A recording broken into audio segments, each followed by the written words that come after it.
Nosotros les vamos a presentar el modelo económico Desarrollo Compartido. Al iniciarse la administración del licenciado Luis Echeverría Álvarez el 1 de diciembre de 1970, que culminará en 1976. La imagen que se tenía de México en los círculos económicos era de un país muy afortunado y privilegiado por las condiciones del crecimiento económico, solidez monetaria, solvencia crediticia y además solidez política. Con esta política se trató de generar progreso para todos por igual, pues se pretendía distribuir la riqueza generada por el progreso equitativamente entre muchos otros los miembros de la sociedad.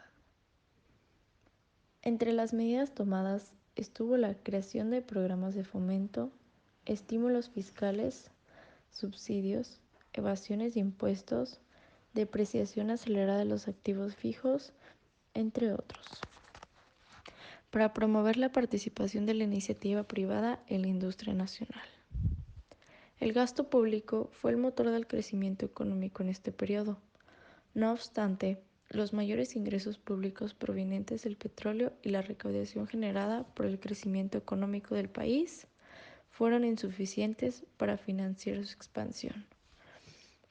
En consecuencia a todo esto, se empleó una política monetaria expansiva y se contrataron importantes montos de deuda pública externa, como forma de financiar los crecientes y elevados niveles de déficit fiscal alcanzados a lo largo del periodo. Como otro dato de lo que es el desarrollo estabilizador, Luis Echeverría tomó posesión como el presidente. La sociedad presidencial no fue solo el cambio del hombre, sino el cambio de retórica.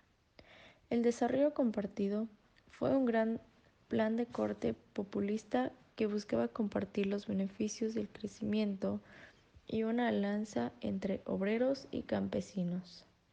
En los primeros meses de la presidencia de Echeverría, el nivel de actividad económica estaba deprimido, en parte por el menor gasto gubernamental por el inicio del sexenio. Por otro lado, también podemos hablar que para poner en marcha la economía, se decidió llevar a cabo varios proyectos de inversión, aun cuando estos aún no eran tan relevantes.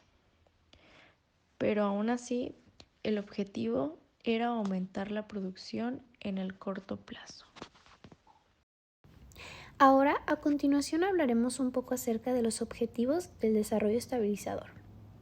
Su principal objetivo era incrementar la economía en México, y esto se lograría a partir de fomentar el ahorro, invertir, aumentar la producción manufacturera y agrícola, pagar salarios reales, controlar la inflación, guiar la producción a sustitución de importaciones. También otros de los objetivos principales de esta serie de acciones eran elevar la calidad de vida de la población, en especial de los más desprotegidos, es decir, por ejemplo, de los campesinos, obreros y sectores de clase media. Continuar aumentando el ingreso nacional, acelerar el proceso de diversificación de actividades productivas en la economía, avanzar en el proceso de expansión dando preferencia a las industrias básicas y, por último, aprovechar mejor los recursos financieros nacionales mediante una adecuada coordinación de las políticas monetaria, fiscal y de crédito.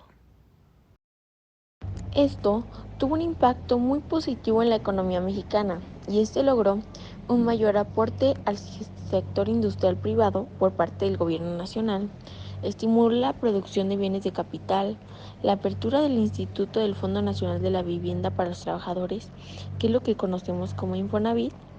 Esto ayudó a los obreros a tener la oportunidad de comprar viviendas o remodelar las suyas.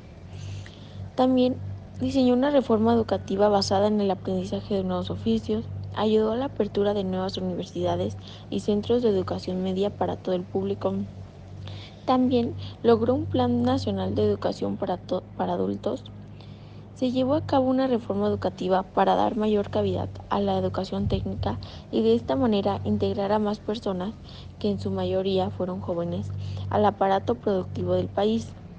También diseñó un programa de enseñanza del idioma español a las diferentes comunidades indígenas del país.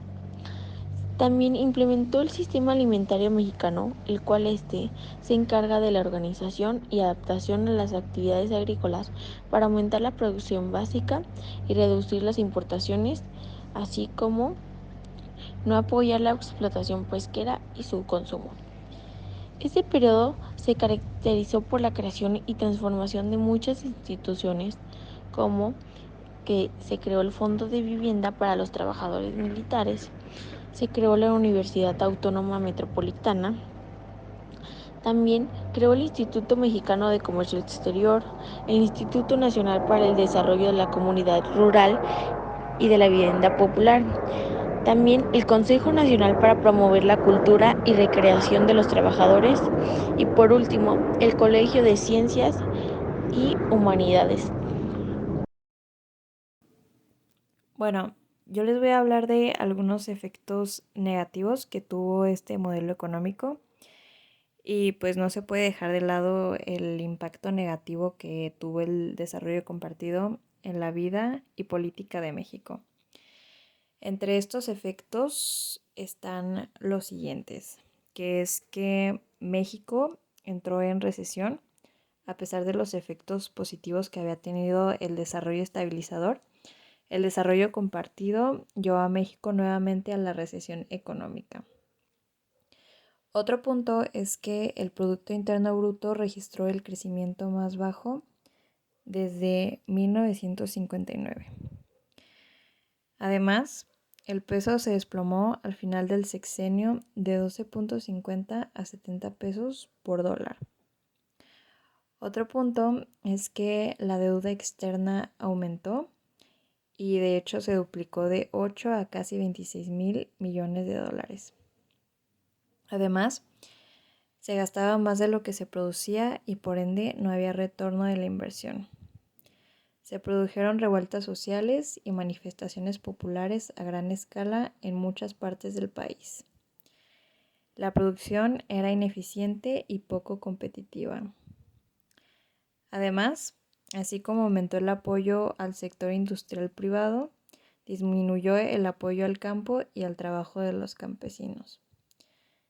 La inflación desmedida volvió a azotar a México y el salario de los trabajadores cayó a la mitad, además de que aumentó el índice de desempleo a escala nacional. El aumento de la deuda externa y del desequilibrio de la balanza de pagos, así como los continuos ataques del presidente a los empresarios, hizo que estos retiraran capitales de México. Sumado a esto, a mediados de 1976 se abandonó el tipo de cambio fijo y se decretó la flotación del peso, lo cual no fue más que una devaluación de la moneda. Seguido, la tasa de crecimiento del PIB fue negativa.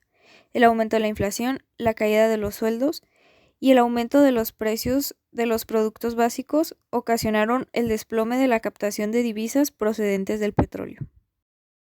En el año de 1976, la economía mexicana llega al punto final de una crisis que aumentó la pobreza y deficiencia en la calidad de vida de los ciudadanos. Todos estos elementos negativos hicieron que México sufriera una caída general de su actividad económica, así como también la reducción del ingreso per cápita. Todo esto provocó la caída inminente del sistema económico conocido como desarrollo compartido.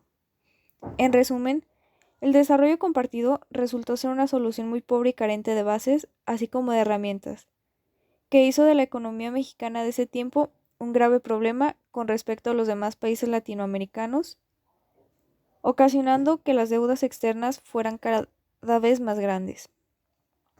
Aunque las ideas podían considerarse buenas, lo cierto es que en su mayoría nunca se alcanzaron los objetivos.